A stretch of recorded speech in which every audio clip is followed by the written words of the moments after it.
অবশেষে পদ্মা সেতু হয়ে ঢাকা গোপালগঞ্জ ঢাকা রুটে চালু হলো সরাসরি ট্রেন চলাচল। 2018 সালে গোপালগঞ্জে রেললাইন স্থাপনের পর ওই বছরই গোপালগঞ্জ রাজশাহী রুটে চালু হয় টুঙ্গিপাড়া এক্সপ্রেস।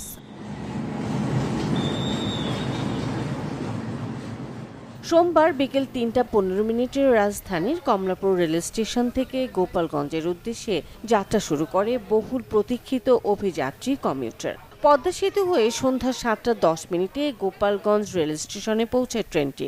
ট্রেন আসার খবর পেয়ে আগে থেকে স্টেশনে জড়ো হন কয়েক হাজার মানুষ। আগে ছিল ঢাকা গোপালগঞ্জ টু রাজশাহী, আজকে থেকে গোপালগঞ্জ টু ঢাকা রেল চালু করে দিয়ে গোপালগঞ্জের মানুষের অনেক দিনের আশাকাঙ্ক্ষা পূরণ হলো। এটা আমার জন্য হয়তোবা খুবই সৌভাগ্য, আর আমাদের গোপালগঞ্জের মানুষের জন্য অনেক সৌভাগ্য। আর যেহেতু টাইমটা একটু অন্যরকম হয়ে গেছে, আশা করি যারা এইটার দায়িত্বে আছেন তারা একটু টাইমটা এমনভাবে দিবেন যেন আমাদের যাতায়াতের সুবিধা হয়, যারা স্কুল কলেজ অফিসে যাবে তাদের জন্য যেন আরও সুবিধা হয়। গোপালগঞ্জের জনগণের প্রত্যাশা ছিল ঢাকাগামী ট্রেনে যাওয়া, তা আমার পরিবারের জন্য আমি 2টো টিকিট কেটেছি। এই প্রথমবারের মতো গোপালগঞ্জে থেকে ঢাকা যাওয়ার টিকিটটা কেটে আমি বেশ আনন্দ প্রকাশ করছি। ঢাকা থেকে যারা ব্যাকে আসে গোপালগঞ্জে বা এই দক্ষিণবঙ্গে আসে তাদের অনেক কষ্ট হয়, যে গাড়ি অনেক সময় দেখা যাচ্ছে ঈদের সময় আমরা টিকিট পাই না, 4-5 দিন আগে বুকিং দিয়ে রাখতে হয়, বা যখন ঈদের ছুটির পরে ঢাকায় যাব তখনও আমরা কিন্তু টিকিট পাই না।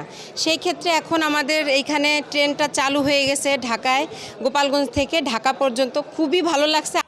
সরাসরি রেল যোগাযোগ চালু হয় শুধু রাজধানীর সঙ্গে গোপালগঞ্জের যোগাযোগই সহজ হচ্ছে না, এর সুফল মিলবে জেলার ব্যবসা বাণিজ্য, শিক্ষা, চিকিৎসা ও পর্যটন সহ বিভিন্ন ক্ষেত্রে।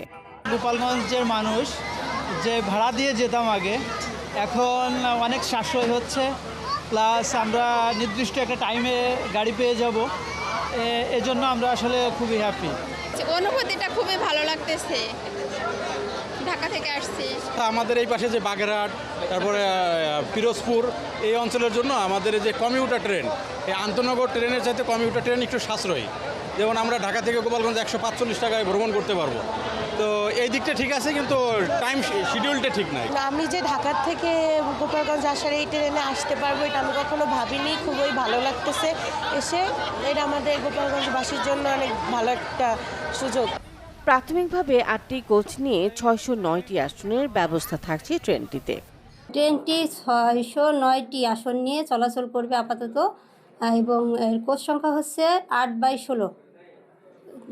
ট্রেনটি চলার ফলে গোপালগঞ্জবাসী অনেকভাবে উপকৃত হবে, কারণ এর যে ভাড়াটা নির্ধারণ করা হয়েছে গোপালগঞ্জ থেকে ঢাকা, সেটা মাত্র 145 টাকা, যেটা রোড সাইডে যদি বাসে যেত মানুষ তাহলে কয়েক গুণ বেশি ভাড়া।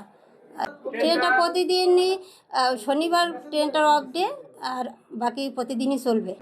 শুধু ট্রেন খাত নয়, জেলার মানুষের জীবন মান উন্নয়ন, অবকাঠামোগত অগ্রগতি এবং সার্বিক সমৃদ্ধি নিশ্চিত করতে সরকার প্রয়োজনীয় উদ্যোগ গ্রহণে দৃঢ় প্রতিজ্ঞ বলে জানান গোপালগঞ্জের 3টি আসনের সংসদ সদস্যরা। মাননীয় প্রধানমন্ত্রী সাথে আমরা দেখা করেছিলাম, উনি কিন্তু সবসময় একটা কথা বলেন, গোপালগঞ্জ জেলা কিন্তু বাংলাদেশের বাইরের কোনো জেলা না। গোপালগঞ্জ জেলা আমাদের আরো অন্য 63 জেলার মতো আরো একটি জেলা। গোপালগঞ্জ জেলার জন্য যা যা দরকার উনি আমাদের কথা দিয়েছেন। তোমরা 3জন সাংসদ, তোমরা আমার সাবেক ছাত্র নেতা, তোমরা আমার সাবেক যুব নেতা, তোমরা যখন যা বলবা, কোনো ভায়া মিডিয়া দরকার নেই, সরাসরি আমাকে বলবা। আমাদের এই গোপালগঞ্জের উন্নয়নের জন্য যা যা করা দরকার ইনশাআল্লাহ উনি তাই করবেন। গোপালগঞ্জের সুন্দর ট্রেন যাত্রা সুন্দর হোক, এবং আপনাদের সুন্দর ট্রেন যাত্রার জন্য আগামীতে আমরা নতুন বগি বলেন, নতুন চেয়ার কোচ, নতুন এসি কোচ যা যা চালু করা দরকার ইনশাআল্লাহ আমরা 6 মাসের মধ্যে করতে চাই।